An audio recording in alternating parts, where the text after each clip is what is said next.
அன்பு சொந்தங்களுக்கு வணக்கம். ஒரு 5 ஆண்டு காலமாக நம்மளை மறந்திருந்த ஒரு சமுதாயம் நம்மளை தேடி வந்துக்கிட்டு இருக்கிறாங்க.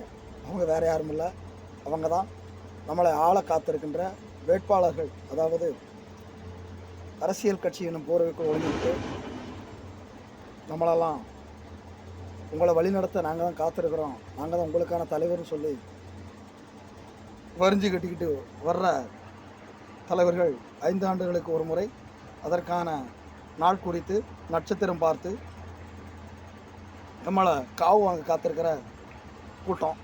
அந்த கூட்டத்தில் இருந்து உங்களை தற்காத்துக்கிறதுக்கு நான் சொல்கிற சிற்றறிவு கட்டிய ஒரு சின்ன யோசனையை உங்கள்கிட்ட பகிர்விடுறேன்.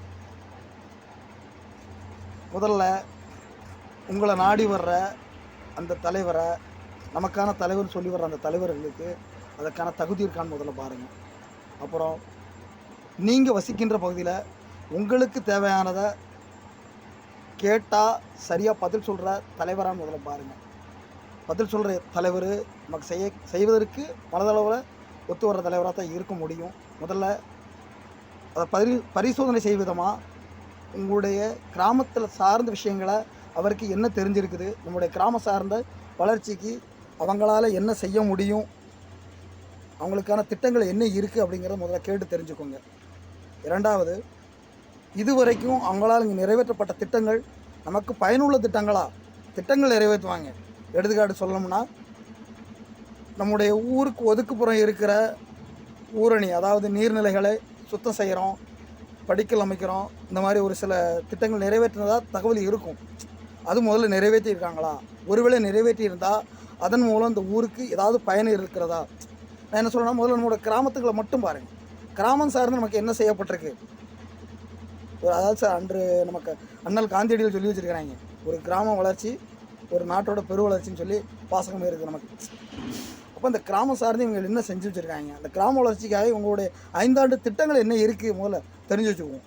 அது கேள்வியை கேளுங்க, தப்பே இல்லை.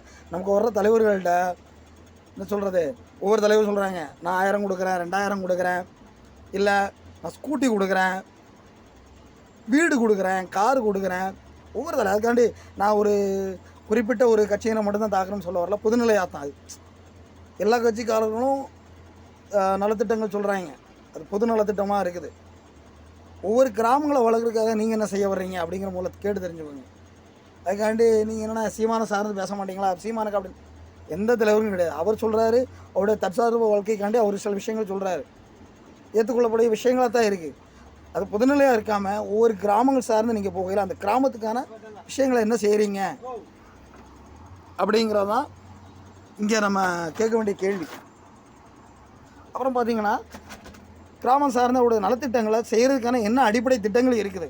நான் அதாவது சொல்லுவாங்க, ஏதோ கேள்வி கேட்கணுங்காண்டி எனக்கு பதில் சொல்லணுங்காண்டி உங்களுக்கு கல்யாணம் பண்ண வேண்டி தர்றோம், இல்லை ஏதோ நம்ம கேட்ட விஷயத்துக்கு சரின்னு சொல்கிறேன் அப்படிங்கிற மாதிரி சொல்லிட்டு போகிறதுக்கு இல்லாமல் அதுக்கான திட்டம் என்ன வச்சுருக்காங்க, இதை நிறைவேற்றிருக்கு நீ என்ன திட்டம் வச்சுருக்கீங்க, இந்த மாதிரி முதல்ல அவங்களுடைய கேள்வியை நம்ம எழுப்பி அவங்கள்ட்ட பதில் வாங்குவோம். ஏதோ நான் வந்துட்டேன், இந்த கட்சிக்கு இந்த சின்னத்துக்கு நீங்கள் வாக்களிங்க, இதுக்காண்டி இந்த நாட்டுக்கு நான் இவ்வளோ காசு தர்றேன், இதை இந்த டோக்கன் தர்றேன், இல்லை இவ்வளோ 10,000 காசு தரேன், ஃப்ரிட்ஜு தர்றேன், வாஷிங் மிஷின் தர்றேன், உங்களுக்கு கார் தரேன், ஸ்கூட்டி தரேன், வீடு தரேன், இந்த மாதிரி திட்டங்கள் சும்மா வாய்மொழியாக இல்லாமல் கிராமத்துக்காக இந்த கிராம வளர்ச்சிக்காக நீங்கள் என்ன செய்வீங்க அப்படிங்கிறத மட்டும் கேட்டு தெரிஞ்சுக்கிட்டு அதற்கான ஆட்களை தேர்வு செய்யல வாக்காளர் பெருமக்களாக நம்ம அதில் தீவிர கவனம் செலுத்தணும்னு இந்த வாய்மொழியை என்னுடைய சிற்றறிவு கேட்டினதை உங்கள் மொழிக்கு கொடுக்குறேன். என்னுடைய வீடியோ பெருசாக தான் இருக்குது, இப்போ எனக்கே தெரியுது. இருந்தாலும் என்னுடைய முதல் வீடியோ, அது நம்மளுக்கான வீடியோ, கொஞ்சம் இதில் கவனம் செலுத்துங்க. ஏதாவது தவறுகள் இருந்தால் கமெண்ட்ஸ் மூலம் எனக்கு சுட்டி காட்டுங்க.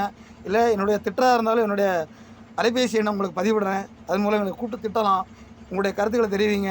இல்லை நல்லதாக இருந்தாலும் தகவல் சொல்லுங்கள். நல்லதாக இருந்தால் சொல்ல வேண்டிய அவசியம் கிடையாது, திட்டாக இருந்தால் என்னை நேரடியாக கூப்பிட்டு திட்டுங்க.